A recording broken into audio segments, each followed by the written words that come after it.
December నెల అంటేనే ప్రపంచమంతటిలో కూడా సంతోష ఆనందాలతో ఈ క్రిస్మస్ సెలబ్రేషన్స్ చేసుకుంటూ ఉంటారు. దాదాపుగా నవంబర్ నెలాఖరు నుంచి జనవరి నెల వరకు సుదీర్ఘంగా ప్రపంచమంతటా ఎంతో సంతోషంగా జరుపుకునే ఏకైక పండుగ క్రిస్మస్ పండుగ. అంటే కొన్ని పండుగలు మన దేశంలో కూడా ఉన్నాయి, చాలా పండుగలు ఉన్నాయి.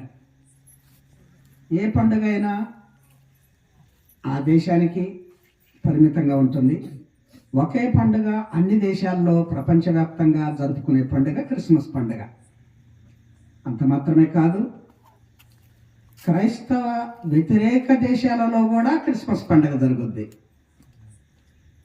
ఉదాహరణకు రష్యా కానీ, చైనా కానీ, పాకిస్తాన్ కానీ, అంటే ముస్లిం దేశాలలో కానీ, కమ్యూనిస్టు దేశాలలో కానీ జరుపుకునేటువంటి పండుగ క్రిస్మస్ పండుగ. అంటే అంత శ్రేష్టమైన గొప్పదైన పండుగగా క్రిస్మస్ను మనం కలిగి ఉంటాం. అందుకని ఈ నెలలో ఎక్కడ చూసినా కూడా గృహాలన్నీ విద్యుత్ దీపాలతో అలంకరించబడి ఉంటాయి. గృహాల పైన నక్షత్రాలు వెలుగుతూ ఉంటాయి.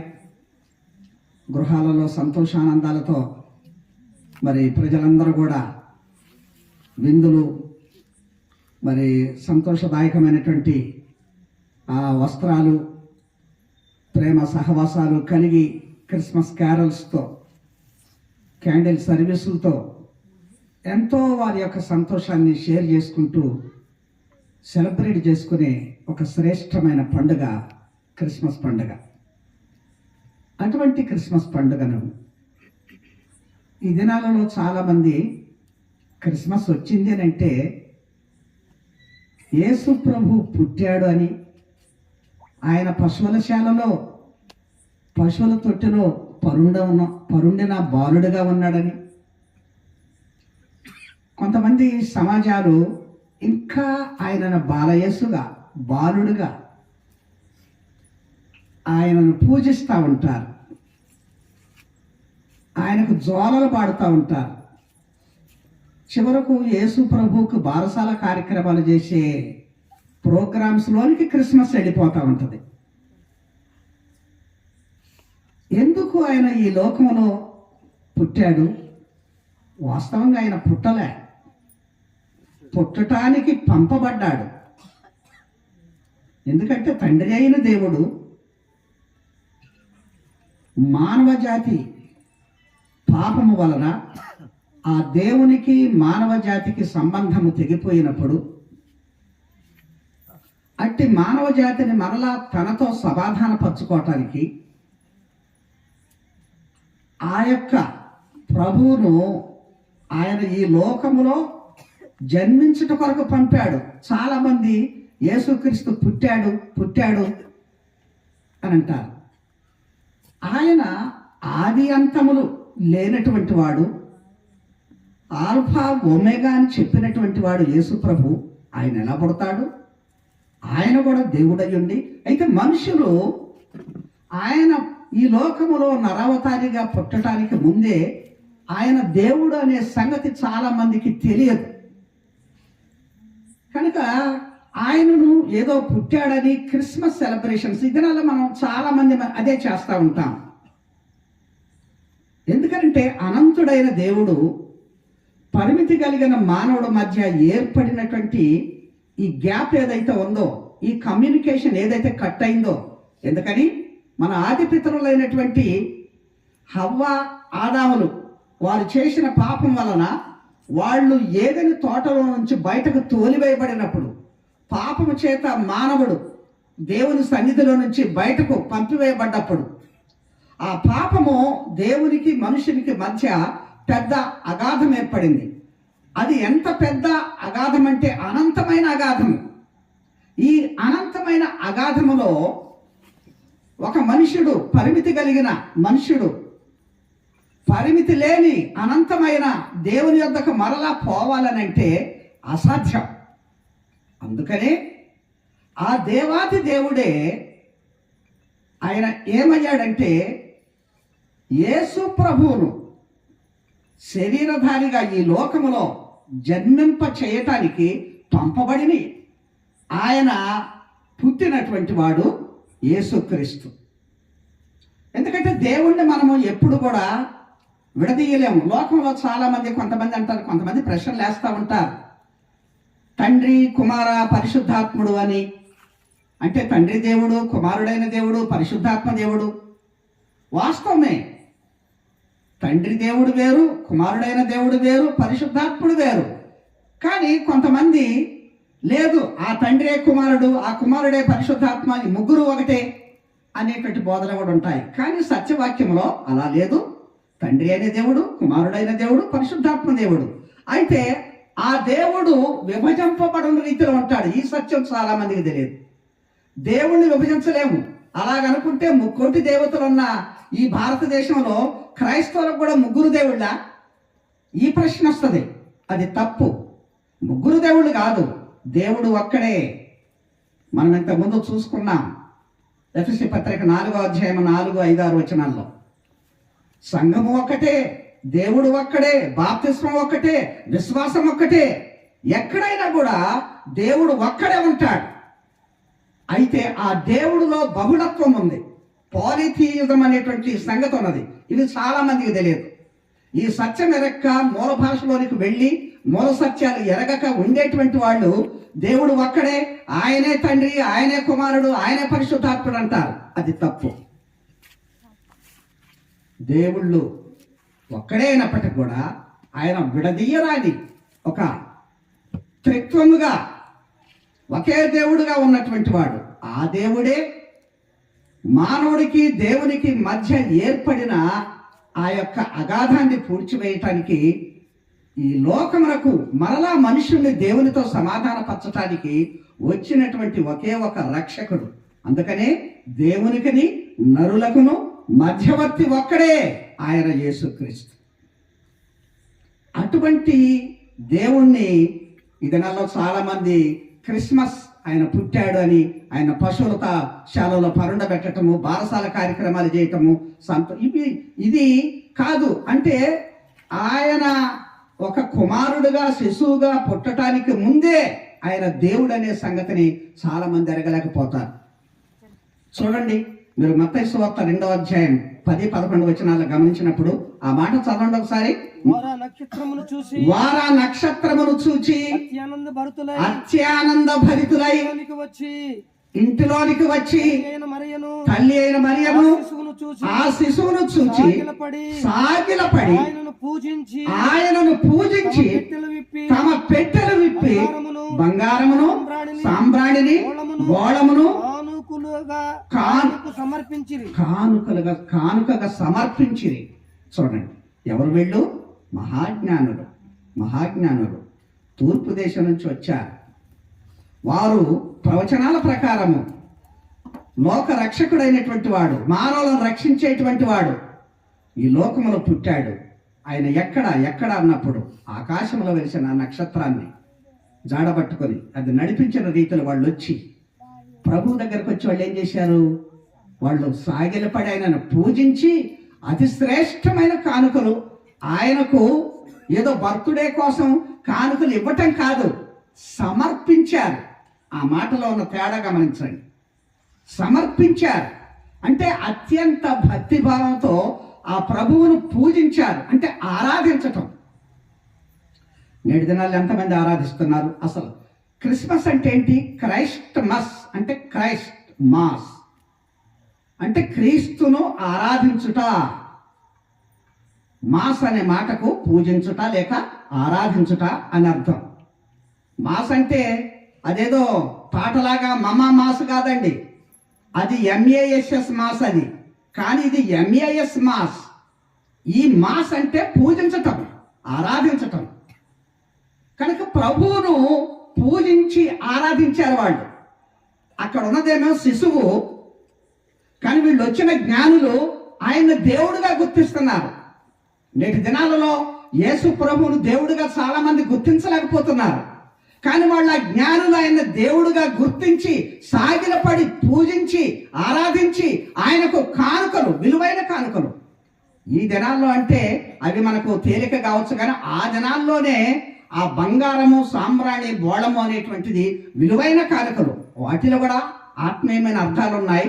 బంగారము దేనికి, ఆ సాంబ్రాణి దేనికి, బోళము దేనికి అనేటువంటిది 3 విషయాలు ఉన్నాయి. నేను దానిలోనికి వెళ్ళను, ఎందుకంటే ఈ రాత్రి కాలము నేను మీకు చెప్పదలుచుకున్నటువంటి ఒక విలువైన సత్యాన్ని క్రిస్మస్ సందర్భంగా నేను మీకు తెలియచేయటం కొరకయే నేను ఉద్దేశిస్తున్నాను కనుక, ఇవి ఆ ప్రభువును మనము ఆరాధించేది. దానికి బదులుగా నేటి దినాల్లో క్రిస్మస్ వచ్చిందనంటే కొత్త వస్త్రాలకో లేదా పిండి వంటలకో లేదా విందు భోజనాలకో పరిమితమైన రీతిలో క్రైస్తవ సమాజాలు వెళ్ళిపోతున్నాయి. ఒక భక్తుడు అన్నాడు, క్రిస్మస్ ఈజ్ అబౌట్ 3 cuts అని అన్నాడు. అంటే క్రిస్మస్ పండగ అనేది 3 కటింగులకు సంబంధించింది అన్నాడు. ఏమిటంట? మొదటి కట్ ఏంటంటే హెయిర్ కట్ అంట. పండగ వచ్చిందంటే చాలు అందరూ సెలూన్లకు పోయి మంచిగా కటింగ్ చేయించుకొని తలస్నానాలు చేసుకొని, క్రిస్మస్ పండగ మొదటిది హెయిర్ కట్ అంట.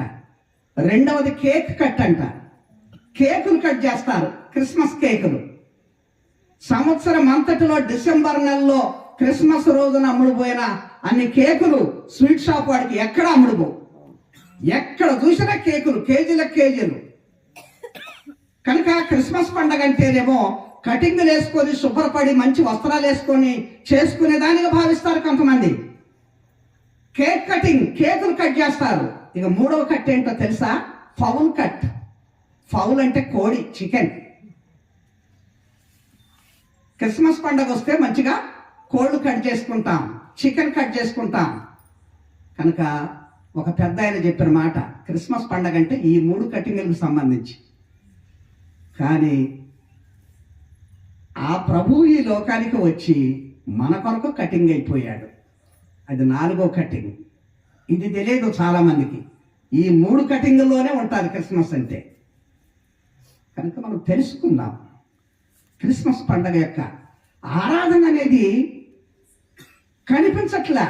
అసలు క్రైస్ట్ మాస్ అంటేనే క్రీస్తును పూజించుట, ఆరాధించుట అని. మనం ఎంతవరకు ఆయనను ఆరాధిస్తున్నాం? ఆయన దైవత్వాన్ని మనం ఎంతవరకు గుర్తిస్తున్నాం? ఆయన ఏదో శిశువుగా కాదు, బాలుడుగా కాదు కదా, ఆయన దేవుడు కదా. ఆ జ్ఞానులు వచ్చి ఆయన దేవుడుగా భావించే కదా ఒక శిశువుని అంత గొప్పగా పూజించారు, ఆరాధించారు. ఎందుకనంటే ఒక శరీరముగా ఈ లోకములో ఆ దైవత్వాన్ని చూపినటువంటి వాడు యేసు ప్రభు. కొలస్సీ 2:9 చూస్తాం. దైవత్వము యొక్క సర్వ పరిపూర్ణత శరీరముగా క్రీస్తునందు నివసిస్తుంది. దైవత్వము యొక్క సర్వ పరిపూర్ణత ఎక్కడా లోపం లేదు. ఆ ప్రభువులో, ఒక దేవునిలో, ఒక దైవములో ఒక ఉండవలసినటువంటి లక్షణాలన్నీ సంపూర్ణంగా నింపబడినటువంటి దైవ మానవుడుగా వచ్చి శరీరములో ఆ దైవత్వాన్ని నింపినటువంటి వాడు, నింపుకున్నటువంటి వాడు. అటువంటి ప్రభువుని మనము ఎంతవరకు ఆరాధిస్తున్నాం నేటి క్రిస్మస్ దినాలలో, ఈ క్రిస్మస్ సీజన్లో? సాధారణంగా ప్రార్థన చేస్తుంటాం. ప్రార్థన దేనికి? మన అవసరాలన్నీ ఆయన దగ్గర అడగటానికి, దేవుని దగ్గర. ఇప్పుడు మనం చేస్తున్నది కృతజ్ఞత. ఇదొక రకమైనటువంటి మీటింగ్, కృతజ్ఞత కూడిక. తమ్ముడు సత్యానంద ఎందుకు పెడుతున్నాడు? తన గృహంలో, తన ఇంటిలో, తన పిల్లల విషయంలో, తన విషయంలో, కుటుంబ విషయంలో ఆయన అత్యధికమైన మేళ్లు చేశాడు మాకు. అందుకనే ఈ కృతజ్ఞత స్తుతి కూడిక. కనుక ప్రార్థన అంటే అడుగుతాము, స్తుతి అంటే ఆయన వల్ల మనం పొందిన మేళ్లను మనము కలుసుకొని ఆయనను స్తుతిస్తాము. ఆరాధించటం అంటే ఈ 2 కాదు, ఈ 2 ఎక్కువైనది. ఆ ఆరాధనలో మనం కనపడం కానీ దేవుడే కనిపిస్తాడు. అంటే మనము ఆయన యొక్క దైవత్వాన్ని, ఆయన గొప్పతనాన్ని మనం ఎరిగి మనలను మనం మైమర్చిపోయి ఆ దేవుణ్ణే మనం స్మరించేది, పూజించేది ఆరాధన. ఇటువంటి ఆరాధన నేటి దినాలలో మనం కలిగి ఉండాలి. ఆ దేవుడు ఆయన చూపిన ప్రేమ అంటే ఒక మనుషుడికి దేవునికి మధ్య ఉన్న ఏర్పడిన ఈ అగాధం, మానవ జాతికి దేవునికి మధ్య ఏర్పడిన ఈ పాపం వలన కలిగిన అగాధాన్ని పోడాలి అని అంటే ఈ పరిమితి కలిగిన మానవుడు దేవుని దగ్గరకు పోలేడు గనక అనంతమైన ఆ దేవుడే ఆయన మనుషుల దగ్గరకు రావాల్సి వచ్చింది. ఆ రాకే క్రిస్మస్ పండుగ రాక. అంటే ఆ దేవుడే శరీరధారిగా మానవుల మధ్యకు వచ్చి మానవులకు ఈ భూమి మీద ఆయన తీసుకొని వచ్చిన రక్షణ, సంతోషం, అది క్రిస్మస్ అంటే. కనుక ఈ గ్రహింపు కలిగి మనము నడుచుకోవాలి. ఇకపోతే మనం సాధారణంగా, నేను అది లాస్ట్లో మీకు ఒక నిమిషం చెప్పేసి నేను ముగిస్తాను. అయితే ఈ మధ్యలో ఇటువంటి ప్రభువు పుట్టుక ఎంత శ్రేష్టమైనది. ఇంతకుముందే నేను ఆరంభంలో చెప్పాను, ఏ పండుగైనా ఒక దేశానికి, ఎవరి పుట్టుకైనా ఆ దేశానికి, ఆ ప్రాంతానికి పరిమితమై ఉంటుంది. కానీ ఒక్క యేసుక్రీస్తు పుట్టుక మాత్రమే సర్వవ్యాప్తంగా సర్వలోకములో సంతోషానందాలతో జరుపుకుంటారు. ఇప్పుడు ఉదాహరణకు భారతదేశంలో గాంధీ పుట్టుక ఉంది. గాంధీ పుట్టాడు. గాంధీ పుట్టుకని ఎవరు సెలబ్రేట్ చేస్తారు? భారతీయులే చేస్తారు, అంతే కదా. అలాగే ఈ గాంధీ పుట్టుకను ఏ చైనాలోనో అమెరికాలోనో చేస్తారా? చెయ్యరు. వాళ్ళు ఒకవేళ అమెరికా వాళ్ళు పుట్టుక జరుపుకోవాలని వస్తే వాళ్ళు అబ్రహాం లింకన్ పుట్టుక చేస్తారు ఘనంగా. ఎందుకని? అబ్రహాం లింకన్ అమెరికాకి మొదటి ప్రెసిడెంట్గా ఆ దేశానికి ఎంతో గొప్ప చేసిన వాడు కనుక. కానీ యేసుక్రీస్తు పుట్టుక అలా కాదు. ఈ రాత్రి ఆయన పుట్టుకలో ఉన్న గొప్ప విశేషాలు నేను మీ ముందుకు తీసుకొని వస్తాను. ఆ విశేషాలు ఒక 5 విశేషాలు ఉన్నాయి యేసు ప్రభు పుట్టుకలో. ఆ 5 విశేషాలు కూడా లోకములో ఎవరి పుట్టుకలో ఎవరికి ఉండవు. అందుకనే ఆయన పుట్టుక అంత విశేషమైనది. ఈ క్రిస్మస్ సీజన్లో యేసు ప్రభు ఈ లోకంలో పుట్టిన ఈ క్రిస్మస్ పండుగలో ఆ ప్రభువు యొక్క పుట్టుకలో ఉన్న ఆ గొప్ప విశేషాలు ఏంటో తెలుసుకొని ఆయన యందు మనం విశ్వాసం ఉంచుట చేత ఎలా రక్షణ పొందుతామో మనం ఎరుగుదాం. మొదటిగా యేసు ప్రభు పుట్టుకలో ఉన్నటువంటి ఆ విశేషం ఏంటంటే, ఆ మొదటి పాయింట్ ఏమిటంటే ఆయన పుట్టుక ప్రణాళికాబద్ధమైనటువంటి పుట్టుక. అంటే యేసు ప్రభు ఈ లోకంలో పుట్టడము అకస్మాత్తుగా జరిగింది కాదు, అనుకోని జరిగింది కాదు, లేదా అనుకోకుండా సంభవించిన సంఘటన కాదు. దేవుడు ఆదిలోనే, నేను మీకు మొదటే చెప్పాను, అనంతుడైన దేవుడు పరిమితుడైన మానవుని మధ్య ఈ యొక్క అనుసంధానాన్ని మరలా కలిగి ఉండటానికి ఆయన సంకల్పించి ఈ లోకములోనికి ఆయన పుట్టడానికి పంపబడినటువంటి ఆ ప్రభు. ఆ సంకల్పము ఎందుకంటే ఇది ఒక ప్రణాళిక దేవుడు మొదటగానే ఏర్పరిచి ఆ ప్రణాళిక చొప్పున ఆ ప్రభు ఈ లోకంలో పుట్టడానికి కారణమైంది. కనుక మొదటి పాయింట్ ఏమిటంటే యేసు ప్రభు పుట్టుక ప్రణాళికాబద్ధమైనది. గమనించండి ఈ సత్యాన్ని. ఇది ఏదో 2025 సంవత్సరాల క్రితం డిసెంబర్ నెల 25వ తారీఖు సంభవం కాదు. ఇది ఆదిలోనే అంటే ఆది కాండములోనే మొదలైంది. ఆయన నరుడుగా ఈ లోకంలో పుట్టడానికి అవసరమైనటువంటి ఆ ప్రణాళిక ఒకసారి చూద్దామా? ఆది కాండము 3వ అధ్యాయము గమనించినట్లయితే, నేను ఈ పాయింట్స్ అన్ని కూడా నేను సూటిగానే, ఎందుకంటే ఎక్కువగా వివరణలోకి పోవటం వల్ల మనకు టైం సరిపోదు. నాకు 10 గంటల వరకు టైం ఇచ్చారు, 10ంటికి నేను ముగిస్తాను. కనుక ఆది కాండములోనే యేసు ప్రభువు పుట్టుకకు ప్రణాళిక సిద్ధమైంది అనేటువంటి సంగతి చూస్తాం. ఆది కాండం 3వ అధ్యాయము 14వ వచనం నుంచి 17వ వచనం వరకు 4 సంగతులు దేవుడు మాట్లాడిన సంగతులు ఉన్నాయి. వాటిని నేను మీకు వివరిస్తాను. ఎందుకంటే అది తెలిస్తేనే ఎందుకు ప్రభు ఆ దేవుడు ఈ లోకములో మనుషుడిగా పుట్టడానికి ఆయన ప్రణాళిక ఎందుకు సిద్ధం చేశాడో మీకు అర్థమవుతుంది.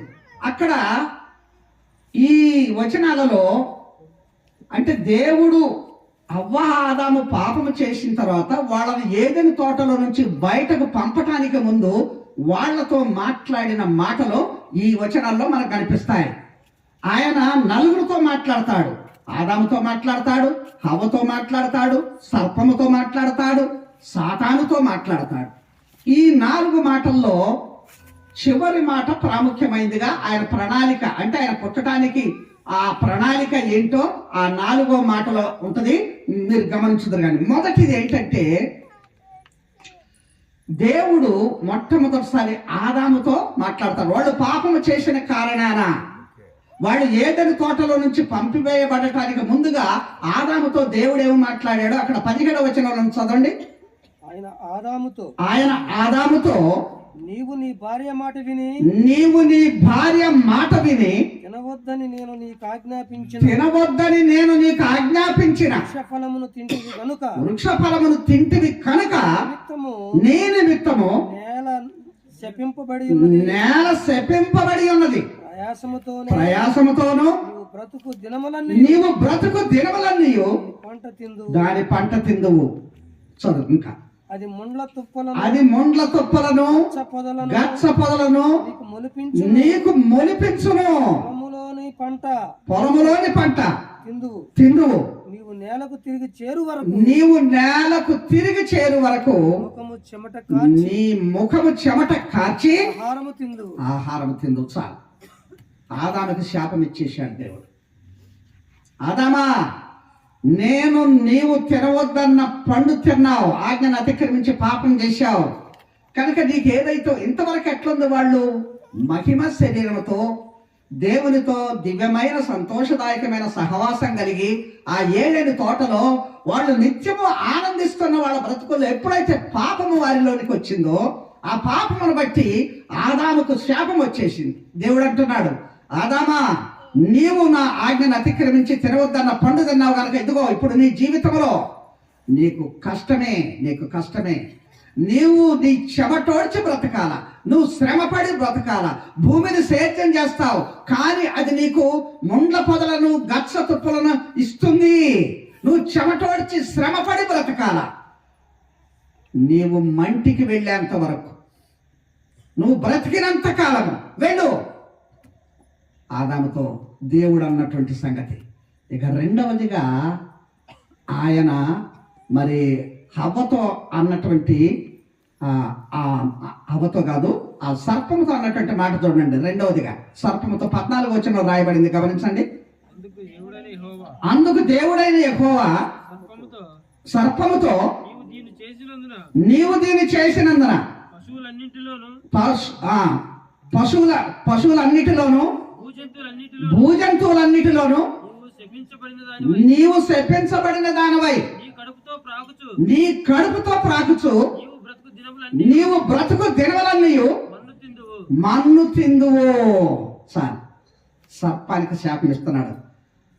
సర్పమా, నువ్వెలా కుయుక్తితో అవ్వను మోసం చేసి నా బిడ్డల పాపం చేయటానికి కారణమైనావు. నువ్వు భూజంతువులన్నిటిలో కూడా చూడండి, నీ కాళ్ళు లేకుండా నీ పొట్టతో ప్రాగుతూ మన్ను తింటావు.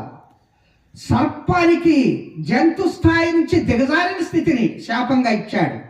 కాళ్ళు పోయినాయి, పొట్టతో ప్రాకే స్థితి వచ్చింది, మన్ను తినే గతి పెట్టింది. అంటే పశువులలో జంతుజాలములో తగ్గించబడిన దాని యొక్క జీవితాన్ని దుర్భరం చేసి నువ్వు మన్ను తింటావు, వెళ్ళు అన్నాడు.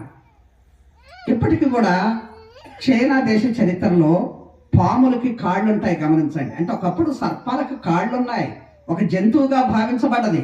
జంతువు అంటే దానికి కాళ్ళు ఉండాలా, నడక ఉండాలా, నడుస్తాయి.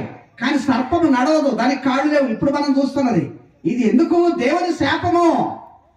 అందుకని ఇప్పటికీ కూడా చైనా దేశ చరిత్రలో సర్పాలని డ్రాగన్స్ అంటారు. చాలా మందికి తెలుస్తుంది, యూట్యూబ్లో కానీ వీడియోలో చూస్తుంటారు. డ్రాగన్స్ అవి అగ్ని కక్కుతా ఉంటాయి, నాలుకలు కోరుతా ఉంటాయి పాములు, వాటికి కాళ్ళు ఉంటాయి డ్రాగన్స్ కి. చైనా దేశ చరిత్రలో ఎప్పటికీ పాములకు వాళ్ళు కాళ్ళు పెట్టి వాళ్ళ చరిత్రను చూపిస్తుంటారు.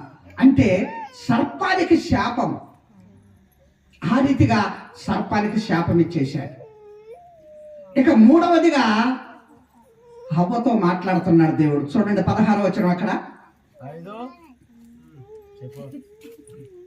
16వ వచనం, 3వ అధ్యాయం ఆదికాండం 16వ వచనం. ఆయన స్త్రీతో నీ ప్రయాసమును నీ గర్భ వేదనను నేను మిక్కిలి హెచ్చించదను, వేదనతో పిల్లలను కందువు,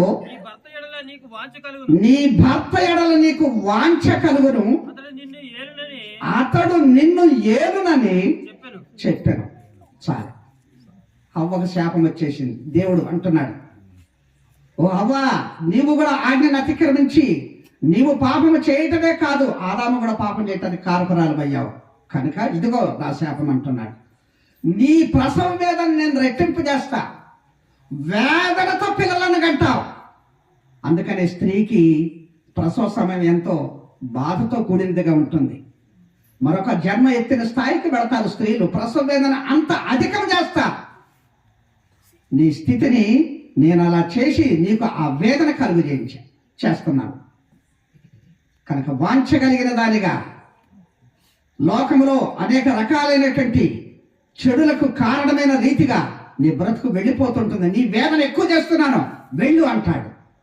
ముగ్గురితో మాట్లాడిన తర్వాత చివరితో సాతానుతో మాట్లాడుతున్నాడు దేవుడు, సర్పములో ఉన్న సాతానుతో. ఇది ప్రాముఖ్యమైనది. దేవుని యొక్క పుట్టుక అంటే యేసు ప్రభు ఈ లోకంలో పుట్టడానికి కారణమైన ఆ మొదటి అంశము, ప్రణాళికాబద్ధమైన పుట్టుక అంటానికి కారణం ఏంటంటే 15వ వచనంలో ఉంది. ఆదికాండం 3వ అధ్యాయం 15వ వచనం చూడండి. మరియు నీకును స్త్రీకిని నీ సంతానమునకును ఆమె సంతానమునకును వైరము కలుగజేసేదను, అది నిన్ను తల మీద కొట్టును, నీవు దానిని మడమ మీద కొట్టుదు అని చెప్పాడు. సాతానుతో అంటున్నాడు, సాతానా నీకిస్తున్న శాపం, నీకును స్త్రీ సంతానమునకును వైరము కలుగజేస్తా. కనుక ఆమె అక్కడ ఏమి మళ్ళీ చదవండి అన్నమాట. మరియు నీకును స్త్రీకిని నీ సంతానమునకును ఆమె సంతానమునకును. చాలు, అక్కడ ఆగండి. నీ సంతానమునకును ఆమె సంతానమునకును. ఆమె ఎవరు? స్త్రీ. అంటే స్త్రీ సంతానానికి నీ సంతానానికి సాతాన నేను వైరం కలుగజేస్తా, అది నిన్ను మడిమ మీద కొట్టును. అది అనే మాట కింద ఫుట్ నోట్స్ ఏం రాయబడింది? ఆయన. అది అంటే ఎవరు? ఆయన. ఆయన అంటే ఎవరు? యేసుక్రీస్తు. గుర్తించండి. కనుక స్త్రీ సంతానానికి నీకు వైరము కలుగజేస్తాను, అది నిన్ను మడిమ మీద కొడుతుంది, అది నిన్ను తల మీద కొడుతుంది, నీవు దాని మడమ మీద. అంటే అది నిన్ను తల మీద కొడుతుంది, ఆయన నిన్ను తల మీద కొడతాడు. అందుకని రోమాపత్రిక 16వ అధ్యాయం 20వ వచనం రాయబడింది. ఏం రాయబడింది? ఆ మాట చూడండి. రోమాపత్రిక 16వ అధ్యాయం 20వ వచనం. సమాధానకర్తయగు దేవుడు సాతానును మీ కాళ్ళ క్రింద శీఘ్రముగా చితక ద్రొక్కించును. చాలు, అది తల మీద. అంటే ప్రభు ఈ లోకములో నరావతారిగా నరుడిగా జన్మించటానికి దేవుని యొక్క ప్రణాళిక అక్కడే సిద్ధమైంది. నీకును స్త్రీ సంతానమునకును. ఇక్కడ గమనించాల్సిన మాట ఏంటంటే స్త్రీ సంతానము. లోకములో యేసు ప్రభు ఒక్కడే స్త్రీ సంతానం. గమనించండి, ఈ సత్యాన్ని గమనించండి. అంటే ఆయన స్త్రీ యందు పుడతాడు, స్త్రీ సంతానముగా పుడతాడు. లోకములో మానవాళి మనుష్య జాతి మొత్తము కూడా పురుష సంతానం. గుర్తించండి, ఒక్క యేసు ప్రభు మాత్రమే స్త్రీ సంతానంగా పిలువబడతాడు. ఎందుకని? యేసు ప్రభు పురుష స్త్రీ కలయిక వల్ల పుట్టినవాడు కాదు. లోకంలో ఏ నరుడైనా ఏ మనుషుడైనా స్త్రీ పురుషుల కలయిక వల్ల పుడతారు. అందుకని మానవ జాతి అంతా పురుష సంతానం. కానీ ఒక్క యేసు ప్రభు మాత్రమే స్త్రీ సంతానముగా ఈ లోకానికి వచ్చాడు. అంటే ఆది కాండములోనే ఆ 3వ అధ్యాయం 15వ వచనంలో చెప్పబడిన ఆ సంగతి యేసు ప్రభు ఈ లోకములో పుట్టడానికి కారణమైంది. అంటే ప్రభు యొక్క పుట్టుక ప్రణాళికాబద్ధమైనది, అక్కడే సిద్ధమైంది. స్త్రీ సంతానానికి, సర్ప సంతానానికి, సాతాను సంతానానికి వైరము. అందుకనే ఆ యేసు ప్రభు ఈ లోకానికి వచ్చి ఆ కల్వరి శిలువలో బలియాగమైపోయి సాతానును ఓడించాడు. ఈ దినాల్లో ఇంకా చాలా మంది సాతానును ఓడించటానికి, సాతానును వదిలించుకోవటానికి అనేక రకాలైనటువంటి బోధలతో ముందుకొచ్చి జనమును మోసం చేస్తున్నారు. సాతానుడు ఎప్పుడో ఓడిపోయాడు. యేసు ప్రభు ఎప్పుడైతే ఆ శిలువలో తన రక్తమును చిందించి తను బలియాగమయ్యాడు, అప్పుడే సాతానుడు ఓడిపోయాడు. సాతానుడిని కాళ్ళ క్రింద వాడు తలను చితకదొక్కాడు, వాడు ఓడిపోయాడు. అయితే క్రైస్తవులు చాలా మంది ఇంకా ఆ సాతానుడిని వదిలించుకోవటానికి, వాడి మీద జయం పొందటానికి రకరకాలైనటువంటి మార్గాల్లో వెళ్ళిపోయి ఆశ్రయిస్తున్నారు మనుషులను. అందుకనే ఈ దినాలలో చాలా మంది 3 వారాల ప్రార్థనలని, 7 వారాల ప్రార్థనలని, ఖచ్చితంగా నెలకొకసారి అమావాస్య రోజే రాత్రంతా ప్రార్థనని, చీకటికి సంబంధించిన చీకటి శక్తులను పోగొట్టడానికి చీకటి రోజే అని చెప్పేసి ప్రజలను గొర్రెలుగా మార్చి తప్పుడు బోధలతో రక్షణ లేని వారినిగా చేస్తున్నారు. మానవ జాతిని విమోచించటానికి ఆ యేసు ప్రభు సిలువలో ఎప్పుడో సాతానును ఓడించాడు, వాడిని చితకదొక్కాడు. వాడు తోక మాత్రమే ఆడిస్తున్నాడు, కానీ ఈ సత్యం ఎరగని ప్రజలు చాలా మంది ఇంకా అదే దారిలో వెళ్ళిపోతున్నారు. ఇంత గొప్ప ప్రణాళికను వేసుకొని ఆ దేవాతి దేవుడు, ఆది అంతములు లేనివాడు, అమరత్వం కలిగిన వాడు, ఆల్ఫా ఓమేగా అని చెప్పినటువంటి ఆయనే మన ఇంగ్లీష్లో ఏబిసిడీలు అంటే ఏ మొదటక్షరం, తర్వాత లాస్ట్లో జెడ్ చివరక్షరము, తెలుగు అక్షరమాలలో ఆ మొదటక్షరం, బండిరా చివరక్షరం ఎట్లాగో గ్రీకు భాషలో కూడా ఆల్ఫా అనేది మొదటక్షరం, చివరక్షరం ఓమేగా. అందుకనే ఆల్ఫా ఒమేగా నేనే అంటాడు ప్రకటన గ్రంథంలో ప్రభు. అంటే ఆయన మొదటివాడు, ఆయనే చివరివాడు, ఆయనే ఆదిలో ఉన్నవాడు, ఆయనే చివరిలో ఉన్నవాడు.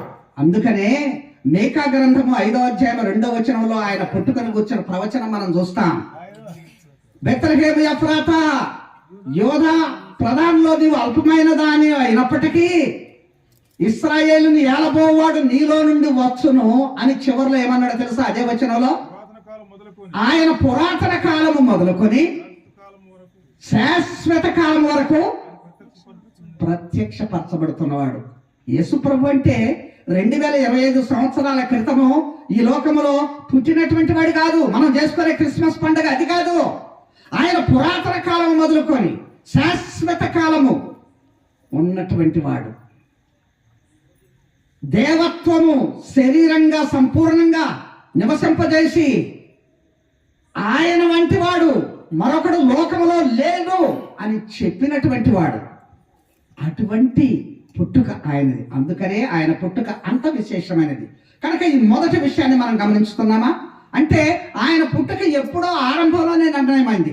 స్త్రీ సంతానముగా వస్తాడు, సాతానును ఓడిస్తాడు, తిరిగి మానవ జాతిని మరలా దేవునితో సమాధానపరుస్తాడు అనేటువంటి ఆ విషయము అక్కడే మొదలైనటువంటిది. కనుక యేసు ప్రభు పుట్టుకలో ఉన్న ఆ గొప్ప విశేషము, ఆ మొదటి సంగతి ఏంటంటే ఆయన పుట్టుక ప్రణాళికాబద్ధమైనది.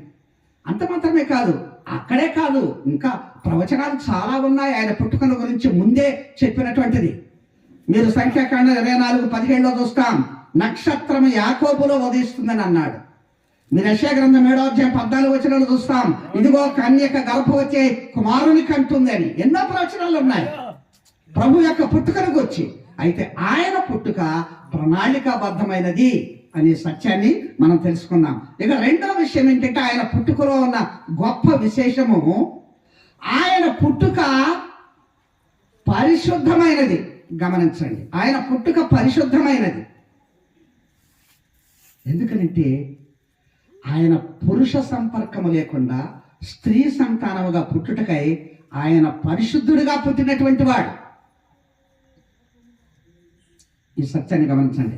ఈ సంగతి మనం ఎలా ఎరుగుతాము చూడండి. లూకా సువార్త 1వ అధ్యాయము మొదటి అధ్యాయము ఆ యొక్క 33, 34, 35 వచనాలు చూస్తే ఆ గబ్రియేలు దూత మరియమ్మ గారి దగ్గరకు వచ్చి దయాప్రాప్తురాలా నీకు శుభము అన్నప్పుడు ఆమె కలవరపడుతుంది. ఇదేమి శుభవచనం, ఇదేమిటో అనుకున్నప్పుడు ఆ యొక్క గబ్రియేలు దూత మరియమ్మ గారితో అంటున్నాడు. ఏమని మీరు గమనించినట్లయితే అక్కడ 35వ వచనంలో ఆయన చెప్పిన మాట ఏంటో గమనించండి ఒకసారి. లూకా సువార్త మొదటి అధ్యాయం 35వ వచనం. దూత పరిశుద్ధాత్మ నీ మీదికి వచ్చును, సర్వోన్నతుని శక్తి నిన్ను కమ్ముకొనును గనుక పుట్టబోవు శిశువు పరిశుద్ధుడై దేవుని కుమారుడు అనబడు. చాలు, గబ్రియేలు దూత మరియమ్మ గారితో చెప్తున్నాడు. ఏమని? పరిశుద్ధాత్మ వలన నువ్వు గర్భం ధరిస్తావు, దేవుని శక్తి నిన్ను కమ్ముకుంటుంది కనుక పుట్టేటువంటి శిశువు దేవుని కుమారుడిగా పిలువబడతాడు. యోసేపు కుమారుడిగా పిలువబడడు. ఎందుకంటే పురుష జాతి సంతానంలో వంశావళి ఎప్పుడు కూడా పురుషునితోనే మొదలై చెప్తారు. మీరు బైబిల్లో చూడండి, వంశావళులు చూస్తే మొత్తం పురుషుల పేర్లే ఉంటాయి. కన్నది స్త్రీ కదా కడుపున గర్భం ధరించి, కానీ మగవాళ్ళ పేర్లే ఉంటాయి. ఎందుకంటే పురుష సంతానానికి అబ్రహాము కుమారుడు, దావీదు కుమారుడైన యేసుక్రీస్తు వంశావళిని చూస్తాం మనం మత్తయి సువార్త 1:1. ఎందుకంటే ఆయన పురుష సంతానం కాదు గనక పుట్టబోయేవాడు దేవుని కుమారుడిగా పిలువబడతాడు. కారణం ఏంటంటే పరిశుద్ధాత్మ నిన్ను కమ్ముకుంటుంది కనుక నీవు గర్భం ధరిస్తావు. మరేమెంత కంగారు పడి అంటది. అది ఎలా? 34 వచనం చదవమ్మా. లూకా సువార్త మొదటి అధ్యాయం 34 వచనం. అందుకు మరియా నేను పురుషుని ఎరుగని దాననే, ఇది ఎలాగూ జరుగును. చాలు, ఆఫ్ చేయండి అక్కడ. మరియమ్మ ఆ మాట అంటానికి కారణం ఏంటి అంటే ప్రభు పుట్టుక పరిశుద్ధమైనది అంటానికి కారణం ఏంటంటే నేను పురుషుని ఎరుగని దాననే, లోకములో ఇదెలా సాధ్యం? మరియమ్మ గారు అప్పటికే ప్రదానం చేయబడి ఉంది యోసేపుకు. యూదుల ఆచారం ప్రకారము ఒక స్త్రీ ప్రదానం చేయబడిన తర్వాత ఒక పురుషునితో వాళ్ళు సంవత్సరం పాటు ఏమాత్రం ఒకళ్ళొకళ్ళు చూసుకోకూడదు. మనకు ఎంగేజ్మెంట్ అయిందిలే, ధాన్యం ఉంది, ఎప్పటిదాకా మనం డేటింగ్ లో నడుచుకుందాం, రోజు బయటికి వెళదాం, షికారులు చేద్దాం, మనకి ఎదురికి మన ఇద్దరికే కదా ఎంగేజ్మెంట్ అయింది, మనం పెళ్లి చేసుకుంటాంగా త్వరలో అని చెప్పి చట్టపట్టా చేసుకొని తిరుగుతున్న లోకంలో మనుషులని మనం చూస్తాం.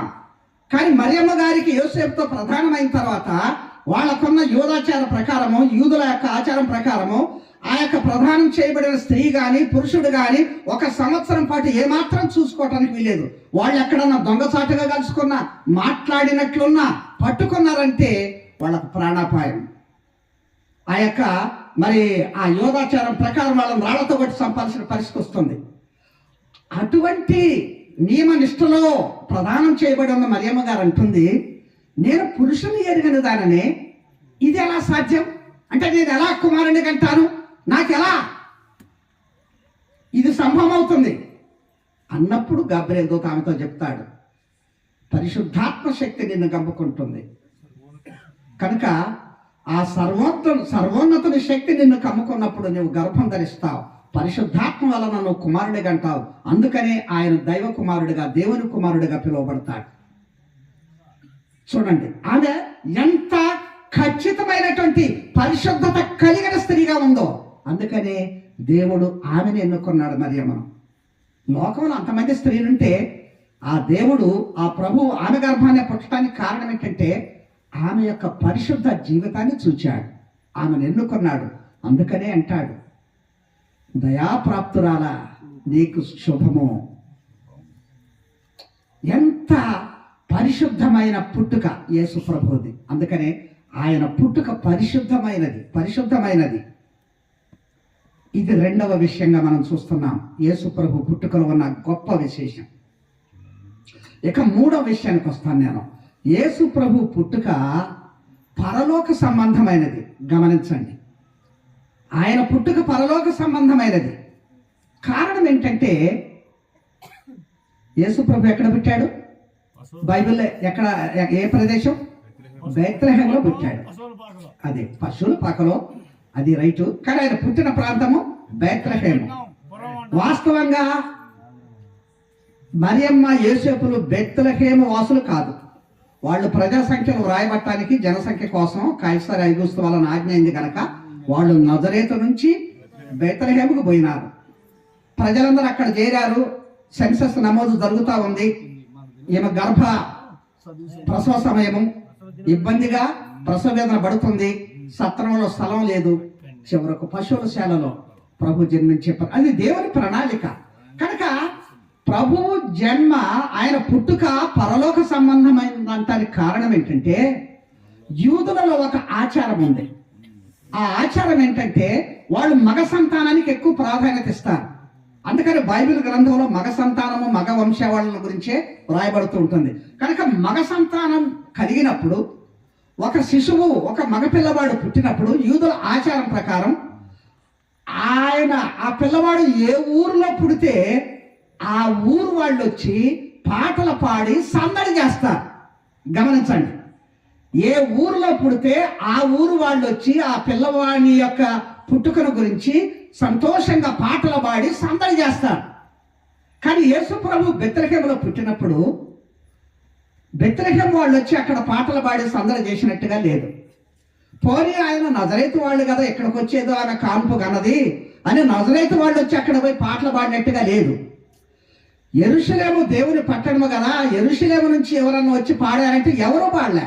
యెరూషలేము వాళ్ళు కానీ, నజరేతు వాళ్ళు కానీ, బెత్లెహేము వాళ్ళు కానీ యేసు ప్రభు పుట్టినప్పుడు వాళ్ళ యొక్క ఆచారం, యూదుల ఆచారం ప్రకారం వాళ్ళు పాటలు పాడి సందడి చేయలే. కానీ ఆయన పుట్టినప్పుడు ఎవరు పాటలు పాడి సందడి చేశారు? చూడండి, లూకా సువార్త 2వ అధ్యాయము 13వ వచనం గమనించండి. వెంటనే పరలోక సైన్య సమూహము దూతతో కూడా నుండి సర్వోన్నతమైన స్థలములలో దేవునికి మహిమయు ఆయనకిష్టులైన మనుషులకు భూమి మీద సమాధానమును కలుగును గాక అని దేవుని స్తోత్రము చేయుచుండెను. చాలు. ఆయన పుట్టుక పరలోక సంబంధమైనది అంటానికి కారణం ఏంటంటే పరలోక వాసులు వచ్చి పాటలు పాడి సంతోషిస్తున్నారు, ఆయన స్తుతిస్తున్నారు. అక్కడ పశువుల శాలలో బెత్లెహేములో ప్రభువు పుట్టిన వెంటనే బెత్లెహేము వాళ్ళు వచ్చి పాటలు పాడలా, ఆ యొక్క నజరేతు వాళ్ళు వచ్చి పాటలు పాడలే, యెరూషలేము వాళ్ళు వచ్చి పాటలు పాడలేదు. కానీ పరలోక సైన్య సమూహము పరలోకము నుంచి దిగి వచ్చి సంతోషంగా పాటలు పాడి దేవుని స్తోత్రం చేస్తున్నారు. కారణం ఏంటంటే ఆయన పుట్టుక పరలోక సంబంధమైనది, మానవ సంబంధమైనది కాదు. ఈనాడు లోకంలో చాలా మందికి ఇది తెలియదు. అనేక మంది అంటా ఉంటారు. కొంతమంది మరి వాళ్ళ యొక్క మత గ్రంథాలను బట్టి మా దేవుళ్ళు ద్వాపర యుగంలో పుట్టినారు, మా దేవుళ్ళు త్రేతాయుగంలో పుట్టినారు, మా దేవుళ్ళు కలియుగంలో పుట్టినారు, కొన్ని వందల వేల సంవత్సరాలకు ముందే ఉన్నవారు. మీ యేసు ప్రభు 2025 సంవత్సరాల దగ్గర నుంచే కదా అని కామెంట్ చేసేవాళ్ళు ఉన్నారు. కానీ ఆయన మనుష్యుడు కాదు, మానవ నియమం ప్రకారం వచ్చినవాడు కాదు. ఆయన పుట్టుక పరలోక సంబంధమైంది. ఆయన ఎప్పుడో పురాతన కాలం మొదలుకొని శాశ్వత కాలము ప్రత్యక్షమవుతున్న దేవుడు ఆయన. ఆ సమయం వచ్చినప్పుడు మానవ జాతిని రక్షించటానికి ఈ లోకానికి ఆయన పరలోకము నుంచి వచ్చినటువంటి వాడు. అందుకనే ఆయన పుట్టుక పరలోక సంబంధమైనది, భూ సంబంధమైనది కాదు. ఈ సత్యం చాలా మంది ఎరగాలి. ఆ మధ్య నేను ఒకసారి యూట్యూబ్లో చూశాను. ఆడు రాధా మనోహర్ దాస్ అనేవాడు ఆ యేసు ప్రభు ఎప్పుడు పుట్టాడో తెలియదు, ఆయన తారీఖు ఏదో తెలియదు, ఆయన నెల ఏదో తెలియదు అని అనుకొచ్చాడు. ఈ రాధా మనోహర్ దాస్కి ఇతర పుట్టుకల గురించే తెలుసా? నీ పుట్టుక చెప్పాలంటే ఆయన పుట్టుక అవసరం కదా. ఫలానా 1955 సంవత్సరం జూలై నెల 4వ తారీఖున పుట్టానని అన్నాడు అనుకో, నీకు ఎక్కడి నుంచి వచ్చింది ఆ డేటు? అది ఎక్కడి నుంచి వచ్చింది అంటే క్రీస్తు పుట్టిన తర్వాత 1955 సంవత్సరాలకి ఫలానా నెలలో నువ్వు పుట్టావు అంటే నీ పుట్టుకను లెక్కేయాలంటే ఆయన పుట్టుక తేదీ అవసరమైంది. ఆ సంగతి తెలియదు కొంతమందికి, మూర్ఖంగా మాట్లాడుతుంటారు. కనుక ప్రియులారా, ఆయన పుట్టుక పరలోక సంబంధమైంది, పరలోక సంబంధమైంది. గమనించారా? ఎంత విశేషం ఇది, ఎంత గొప్ప సంగతి ఇది. ప్రభు పుట్టుకలో ఉన్న ఈ విశేషాన్ని మనం ఎరుగుతా వస్తుంటున్నాం. ఇకపోతే 4వ సంగతి ఏంటంటే, ఆయన పుట్టుకలో ఉన్న గొప్ప సంగతి, ఆయన పుట్టుక పాపుల కొరకైన పుట్టుక. గమనించండి, ఆయన పుట్టుక పాపుల కొరకైన పుట్టుక. అంటే పాపులను రక్షించటానికి ఈ లోకానికి ఆయన రావాల్సి వచ్చింది, పుట్టవలసి వచ్చింది. ఈ సత్యాన్ని గమనించుదాం. 1 తిమోతి పత్రిక 1వ అధ్యాయం 15వ వచనంలో రాయబడింది. 1:15 1 తిమోతి చూడండి. పాపులను రక్షించుటకు ఈ క్రీస్తు యేసు ఈ లోకమునకు వచ్చెనను వాక్యము నమ్మదగినది, పూర్ణాంగీకారములకు యోగ్యమైనది ఉన్నది. యేసు ప్రభు ఈ లోకానికి ఎందుకు వచ్చాడట? పాపులను రక్షించుటకు వచ్చాడు. కనుక ఆయన పుట్టుక పాపుల కొరకైన పుట్టుక. లోకములో ఇట్టి దేవుడు ఎవరున్నారు? ఇన్ని అవతారాలు వచ్చి ఇన్ని దేవుళ్ళు వచ్చినా కూడా పాపులను రక్షించడానికి వచ్చిన దేవుడు ఎక్కడన్నా ఉన్నాడా? కొన్ని గ్రంథాలు, వాళ్ళ మత గ్రంథాలు చెప్తా ఉంటాయి, పరిత్రాణాయ సాధునాం వినాశాయ చతుష్కృతాం, అలాగే ధర్మశాస్త్రాయ సంభవామి యుగే యుగే అంటాడు. అంటే అంటే సాధువులను రక్షించటానికి, దుష్టులను శిక్షించటానికి యుగాలలో అవతారం ఇచ్చి పుడతా ఉంటాను. ధర్మ అంటే సంభవామి యుగే యుగే అంటే యుగాలన్నిటిలో పుడతా ఉంటాను. దేని కొరకట? పరిత్రాణాయ సాధునాం, సాధువులను, సజ్జనులను, నీతిమంతులను కాపాడటానికి. అయితే దుష్టులను శిక్షించటానికి. అందుకనే అంటారు, దుష్ట శిక్షణ శిష్ట రక్షణ అనేది ఆ సిద్ధాంతం. అంటే దుష్టులను కాపాడటము, అదే శిష్టులను కాపాడటము, దుష్టులను శిక్షించటం. కానీ యేసు ప్రభు అలా కాదు, పాపులను రక్షించుటకు వచ్చినటువంటి వాడు. ఆయన ఈ భూమి మీద జీవించిన 33.5 సంవత్సరాల్లోనే 30 సంవత్సరాలు తల్లిదండ్రులకు విధేయుడిగా ఉండి 3.5 సంవత్సరాలు ఆయన సేవా పరిచర్యలో ప్రపంచాన్ని తలకిందులు చేసేటట్టుగా, ఇవాళ కోటాను కోట్ల ప్రజలు ఆయన ఏందో విశ్వాసం ఉంచి ప్రపంచం యావత్తు కూడా ఆయన పుట్టుకను ఘనంగా చేసుకునేటట్టుగా చేశాడు. ఆయన పరిచర్య, ఆయన పాపులను రక్షించడానికి ప్రయాసపడిన వాడిగా ఉంటాడు. ఒకానొక దినమున యెరూషలేము నుంచి యెరికోకు దిగిపోయాడు. ఎందుకు?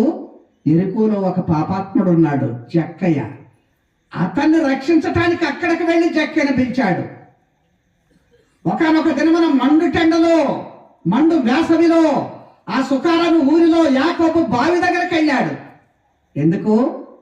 ఆ సమరయ స్త్రీ, పాపాత్మురాలైన సమరయ స్త్రీని కాపాడటానికి, రక్షించటానికి. ఒకానొక దినమున ఆ కపెర్నహూములో ఆయన వెళ్ళి బోధ చేస్తా ఉన్నాడు. ఎందుకు? అక్కడ ఒక పక్షవాయువు గలవాడు మంచంతో మోసుకొని రాబడ్డాడు.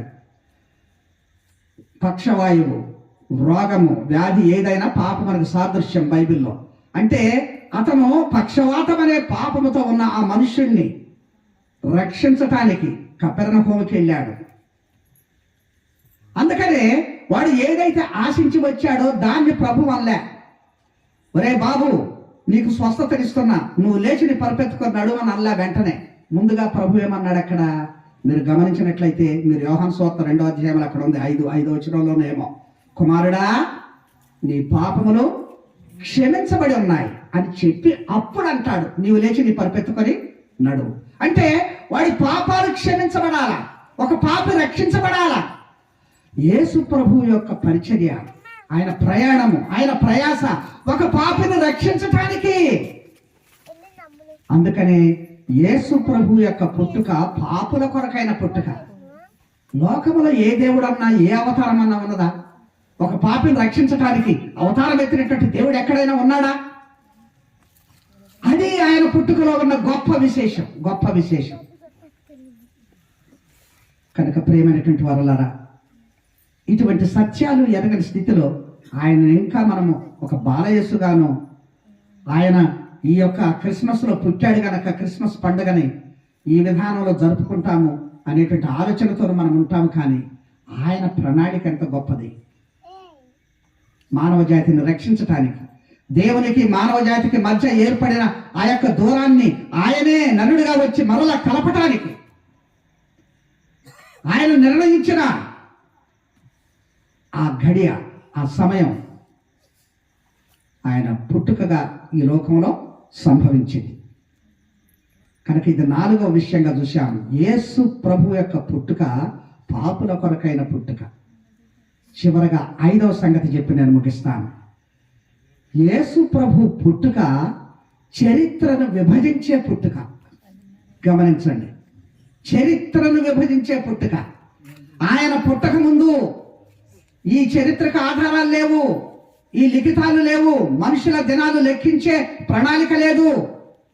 ఆయన పుట్టిన తర్వాతనే క్రీస్తుకు పూర్వము, క్రీస్తు శకము అనేటువంటిది ఆరంభమైంది. గమనించండి, కనుక ఆయన పుట్టుక చరిత్రను విభజించేది. ఎవరి కాలం లెక్క వేయాలన్నా, ఇవాళ నీనా పుట్టిన తేదీ మనం జరుపుకోవాలన్నా, ప్రపంచ చరిత్రలో ఆ యొక్క మరి అరిస్టాటిల్, సోక్రటీస్ లాంటి వాళ్ళ వేదాంతుల యొక్క పుట్టుకను గురించి కూడా లెక్క వేయాలన్నా, క్రీస్తు పూర్వం 500 సంవత్సరాల క్రితం, క్రీస్తు పూర్వం 420 సంవత్సరాల క్రితం అరిస్టాటిల్ వచ్చాడు, సోక్రటీస్ వచ్చాడని చెప్పుకుంటాం. లేదా ప్రపంచంలో ఇదిగో 2వ ప్రపంచ యుద్ధం 1938లో జరిగింది అని అంటే క్రీస్తు శకం 1938లో 2వ ప్రపంచ యుద్ధం జరిగింది అని చెప్తాం. అంటే దినములు లెక్కించటానికి, చరిత్రను లెక్కించటానికి, చరిత్రను విభజించి వేసిన పుట్టుక అయింది. అందుకని ప్రపంచంలో ఏ మనుషుడి పేరుతో చరిత్ర లెక్కించబడదు. ఇవాళ ఒక కోర్టులో తీర్పు వెలువడాలనంటే, ఆ తేదీ వేయాలనంటే క్రీస్తు శకం పలానా నెల పలానా తేదీలో ఈ యొక్క తీర్పును వెలువరిస్తున్నామని అంటుంది. అంటే ఎంత గొప్ప విషయం ఇది. ఆయన పుట్టుకలో ఎటువంటి చరిత్ర సృష్టించబడుతూ వచ్చింది. చరిత్ర విభజించబడటానికే కారణమైన పుట్టుక అయింది. 7వ శతాబ్దం. గమనించండి, ఈ సత్యాలు గమనించండి. క్రీస్తు పూర్వం 7వ శతాబ్దం. ఈ 5 సంగతులు మనం గమనించినప్పుడు ఏమిటి? యేసు క్రీస్తు యొక్క పుట్టుకలో ఉన్న ఈ 5 గొప్ప సంగతులు ఏంటంటే, మొదటిది ఆయన పుట్టుక ప్రణాళికాబద్ధమైనది. ఎప్పుడో నిర్ణయించి ఆయన ఈ లోకంలోనికి శిశువుగా పుట్టడం సంభవించింది. రెండవది ఆయన పుట్టుక పరిశుద్ధమైనది. మూడవది ఆయన పుట్టుక పరలోక సంబంధమైనది. 4వది ఆయన పుట్టుక పాపుల కొరకైనది. 5వది ఆయన పుట్టుక చరిత్రను విభజించేది. అది ఈ గొప్ప 5 సంగతులు. అటువంటి పుట్టుక కలిగినటువంటి ఆ ప్రభు ఈ క్రిస్మస్ యొక్క ప్రత్యేకత. నేటి దినాలలో మన జీవితాల్లో నిజంగా సాధకం కావాలనంటే మన ఇళ్ళు సున్నాలు కొట్టుకోవటము, మన ఇళ్ల మీద దీపాలంకరణ చేయటము, నక్షత్రాలు పైన వెలిగించటం కాదు. చీకటి బ్రతుకుల్లో, చీకటి హృదయంలో ఆయన నిజంగా ఉదయించాల. లోకములో ఆయన వెలుగుగా మనలో ఉదయించాల. ఎందుకనంటే అందుకొరకే ఆ ప్రభు ఈ లోకానికి ఒక వెలుగుగా, ఒక నక్షత్రంగా వచ్చాడు. అందుకని అంటాం 2 పేతురు 1వ అధ్యాయము ఆ యొక్క 19వ వచనంలోనేమో రాయబడింది, తెల్లవారు వేకువ చుక్క మీ హృదయంలో ఉదయించు వరకు చీకటి కలిగిన చదువమ్మా. మరియు ఇంతకంటే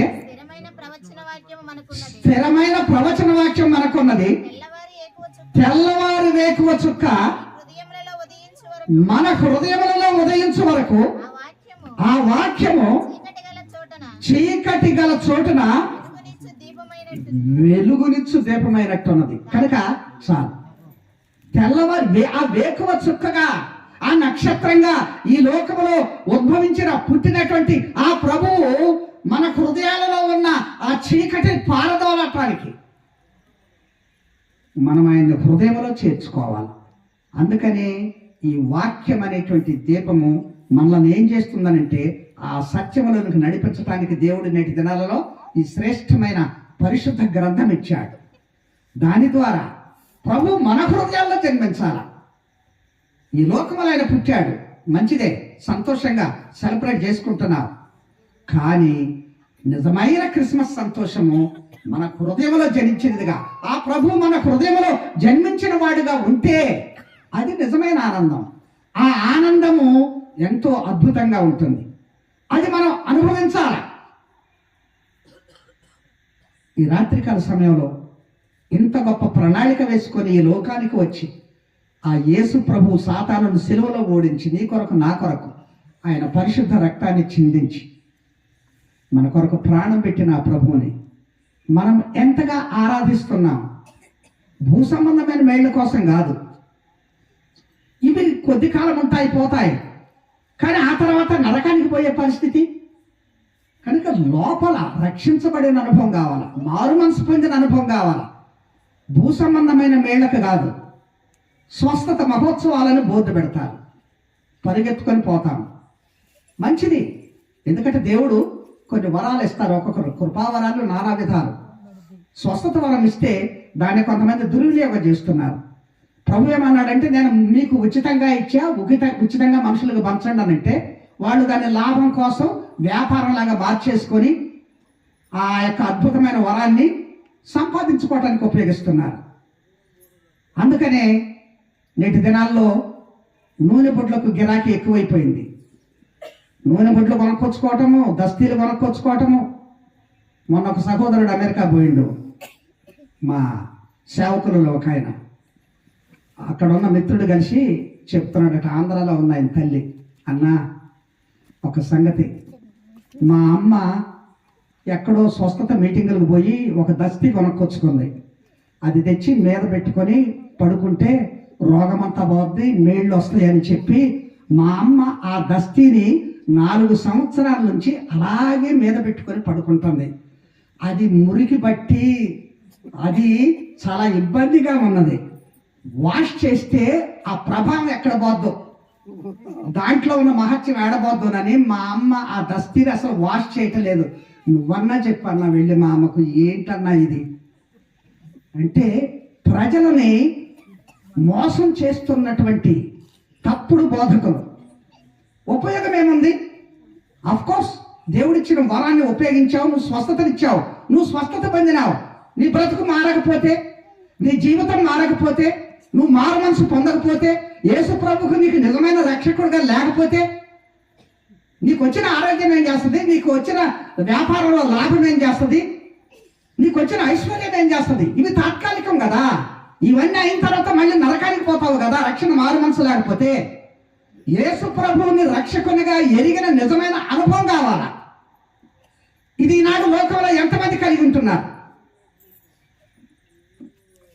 ఈ రాత్రికాల వేళ నేను చెబుతున్నదంటే ఏంటంటే, నిజమైన క్రిస్మస్ సంతోషం నీ హృదయంలో ఆయన ఒక నక్షత్రంగా, ఒక వేకువ చుక్కలాగా ఉదయించాలి. అప్పుడు అది నిజమైన ఆనందం. అది నిన్ను పరలోకానికి నడిపిస్తుంది.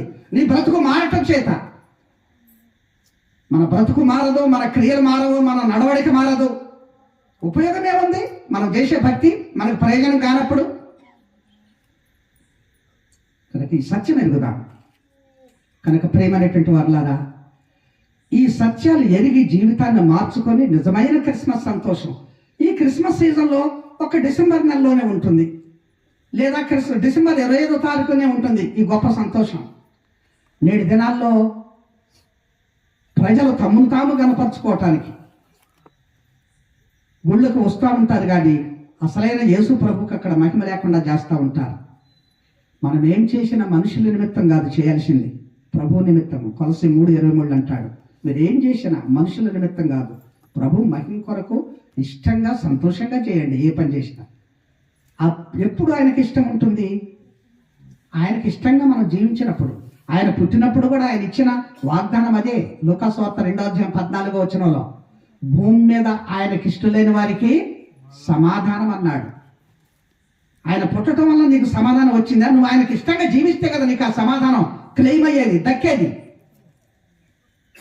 దేవునికి ఇష్టమైన రీతిలో జీవించడానికి మన జీవితాలు మార్చుకునే వారంగా మనం ఉండాలి. ఇంత శ్రేష్టమైన గొప్ప దేవుడు, లోకంలో మరే దేవుడికి లేని ఈ 5 గొప్ప సంగతులు కలిగిన పుట్టుక అయినది. లోకంలో మరి ఎవరికీ లేదు. అటువంటి ఘనమైన పుట్టుకతో ఆది అంతములు లేని ఆ దేవుడు ఈ లోకానికి మనల్ని రక్షించటానికి మన మధ్యన ఉన్నటువంటి దేవునికి మనకున్న వైరాన్ని, విరోధాన్ని, ఆ యొక్క అగాధాన్ని పూడ్చివేయటానికి ఆయనే దిగి వచ్చాడు, నరుడుగా దిగి వచ్చాడు.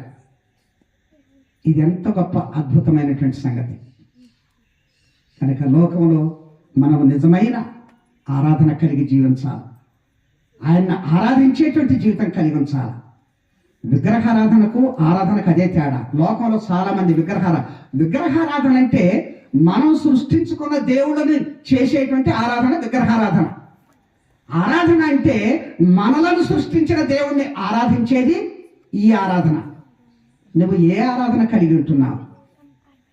మనలను సృష్టించిన దేవుని ఆరాధిద్దాం, మనం సృష్టించుకున్న దేవుళ్ళని ఆరాధించడం కాదు. ఈనాడు లోకంలో కోటాను కోట్ల దేవుళ్ళు సృష్టించుకున్న దేవుళ్ళు కదా, 3 కోటి దేవుళ్ళు వచ్చేసారు. అది విగ్రహారాధన. కానీ నిజమైన దేవుడు ఒకే ఒక్క దేవుడు నరుడుగా ఈ లోకానికి వచ్చి మానవ జాతిని రక్షించడానికి ఈ లోకంలో ఘనమైన పుట్టుక కలిగిన ఆ దేవుణ్ణి ఆరాధించే ఆ యొక్క తత్వాన్ని, ఆ భక్తిని మనం సంపాదించుకొని మన జీవితాలు మార్చుకొని నిజమైన క్రిస్మస్ సంతోషం. అందుకనే లోకంలో చాలామంది ఈ సత్యాన్ని ఎరక్క ఏడాదికి ఒక్కసారి వచ్చేటువంటి పండుగ కదా అని ఈ 3 కటింగులు పెట్టుకుంటారు. అదే hair cutting, cake cutting, chicken cutting. అది కాదు క్రిస్మస్ పండుగ అంటే. ఆయన నీ కొరకు కటింగ్ అయిపోయాడు, కట్ అయిపోయాడు శిలువలో, నీ కొరకు బలియాగం అయ్యాడు. అట్టి దేవుణ్ణి ఆరాధించేటువంటి ఆ తత్వాన్ని మనం అలవర్చుకొని ఆ యేసు ప్రభువునందు విశ్వాసం నుంచి మనము మేలు పొందుదాం.